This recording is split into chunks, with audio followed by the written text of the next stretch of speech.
Praise the lord అందరికీ. అందరూ ఎలా ఉన్నారు? బాగున్నారా? మన 40 days fasting prayers heart transformation series day 28లోకి వచ్చాం. థీమ్ వచ్చేసి చెదిరిపోయిన హృదయం, ఏకాగ్రత గల హృదయం, distracted heart, focused heart on God.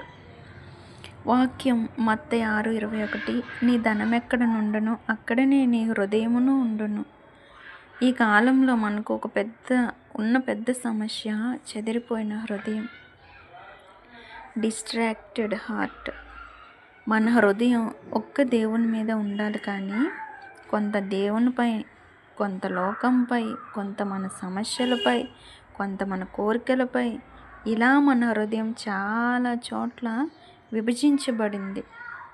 చెదిరిపోయిన హృదయ లక్షణాలు: ప్రార్థనలో కాన్సంట్రేషన్ లేకపోవటం, దేవునితో గడిపేటప్పుడు కూడా మనసు ఎక్కడో తిరగటం, ఫోన్, సోషల్ మీడియా వల్ల ఎక్కువ డిస్ట్రాక్షన్స్, దేవుని స్వరం వినలేకపోవటం.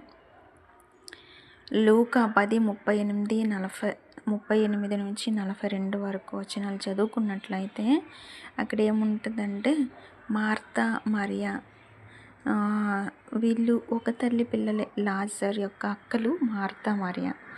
యేసుప్రభు వారు వాళ్ళ ఇంటికి వచ్చినప్పుడు మార్తా చాలా పనుల్లో బిజీగా ఉంటుంది. ఆ పని చేయాలి, ఈ పని చేయాలి, వంట చేయాలి, అది చేయాలి, ఇది చేయాలి. కానీ మరియా ఏం చేస్తుంది తెలుసా? యేసయ్య పాదాల దగ్గర కూర్చొని యేసయ్య చెప్పిన మాటలన్నీ వింటుంది. అప్పుడు మార్తా వచ్చి, ప్రవ్వా, ఈ పనిలో నేను ఒక్కరిదాన్నే అయిపోయాను తండ్రి, నాకు సహాయకురాలుగా మరియాను పంపించు అంటే, అప్పుడు యేసయ్య ఏమంటారో తెలుసా? అవును, నిజమే మార్తా, నువ్వు అన్ని పనుల్లో బిజీ అయిపోయావు, నీకు తోడుగా మరియాను పంపిస్తాను అని అనలేదు ప్రభు. పనుల్లో కాదు నువ్వు బిజీ అవ్వాల్సింది, మరియా ఉత్తమమైనది ఎన్నుకున్నది. మార్తా, మరియా నా పాదాల దగ్గర కూర్చొని నేను చెప్పిన ప్రతి మాటను వింటుంది. దేవుడు ఈరోజు నా నుండి కోరుకునేది ఏంటో తెలుసా? అసలు ఉత్తమమైనది ఏంటో తెలుసా?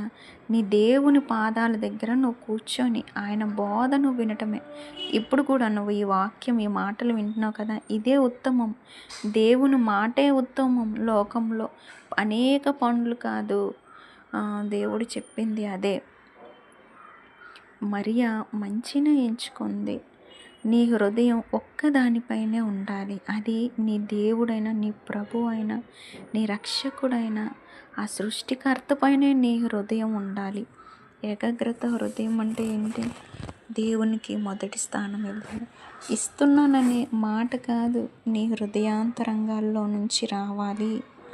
నువ్వు నోటి మాట, నీ పెదాల నుంచి వచ్చిన మాట కాదు, నీ హృదయాంతరంగాల నుంచి. ఎస్, నా దేవునికే ఫస్ట్ ప్లేస్, ఫస్ట్ ప్రయారిటీ నా దేవుడికే నేను ఇస్తాను అని నువ్వు అనుకోవాలి. అనుకోవటం కాదు, దాన్ని నువ్వు ముందు కొనసాగించాలి. తర్వాత డిస్ట్రాక్షన్స్ని తగ్గించటం, దేవుని స్వరాన్ని వినటానికి సిద్ధంగా ఉండటం. ఒక్క లక్ష్యం, ఒక్కటే లక్ష్యంగా పెట్టుకో. దేవునితో సంబంధం, ఎల్లప్పుడూ నేను దేవునితో సంబంధాన్ని ఎట్టి పరిస్థితుల్లో కూడా కోల్పోకూడదు అని నువ్వు ఆ లక్ష్యాన్ని పెట్టుకో. మార్పు ఎలా వస్తుంది అంటే, దేవునితో గడిపే సమయాన్ని ప్రయారిటీ చేయాలి. నువ్వు ఫోన్స్ అండ్ డిస్ట్రాక్షన్స్కి లిమిట్ పెట్టాలి. సైలెంట్ టైం పెంచాలి. ఒక్క విషయం మీద మనసు నిలబెట్టుకోవటం ప్రాక్టీస్ చెయ్యాలి. ఇవన్నీ నువ్వు చేసినప్పుడే ఏకాగ్రత, హృదయం, focus on Jesus and heart నువ్వు దేవునిలో పొందుకుంటావు. ఈ చిన్న లిరిక్ విందాం.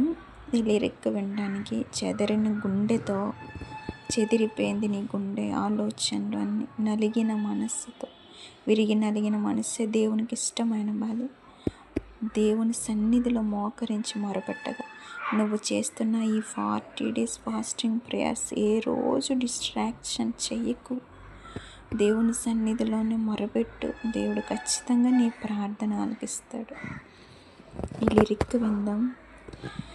చెదరిన గుండెతో, నలిగిన మనసుతో, నీ సన్నిధినే మోకరించి మొరపెట్టగా చెదరిన గుండెతో నలిగిన మనస్సుతో నీ సన్నిధినే మోకరించి మొరపెట్టగా మొరవిని నాకు ఉత్తరమిచ్చిన నా దేవా, నాకు నెమ్మదినిచ్చి నిలబెట్టిన నా యేసయ్యా.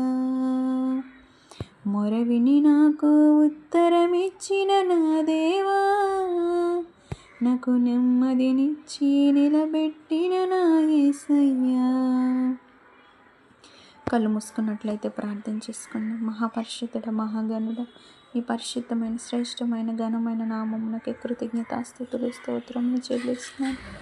దేవా, నువ్వు ఎంత గొప్ప దేవుడు, మహోన్నతుడు, మహోపకార్యములు చేసే గొప్ప దేవుడు ప్రభు. నిజం నాయన తండ్రి, మా ధనం ఎక్కడ ఉంటుందో అక్కడనే నా హృదయము ఉండును ప్రభు.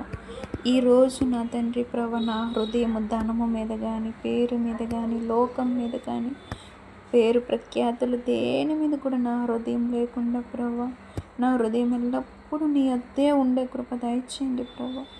దేవా, నా హృదయం ఎప్పుడు నీతోనే ఉండాలి, నీతో ఎల్లప్పుడూ సంబంధాన్ని కలిగి ఉండి నీతో నిత్యము జీవించే కృప దయచేయండి. వాటిని ఎలా అధిగమించాలో నాకు నువ్వు సహాయం చేయను. సమస్తము నీ చేతికి అప్పగించుకుంటూ ప్రార్థన నజరేయుడైన యేసుక్రీస్తు నామములో ప్రార్థించి అడిగి వేడుకొంచున్నాను నా పరలోకపు తండ్రి. ఆమేన్. Thank you. God bless you.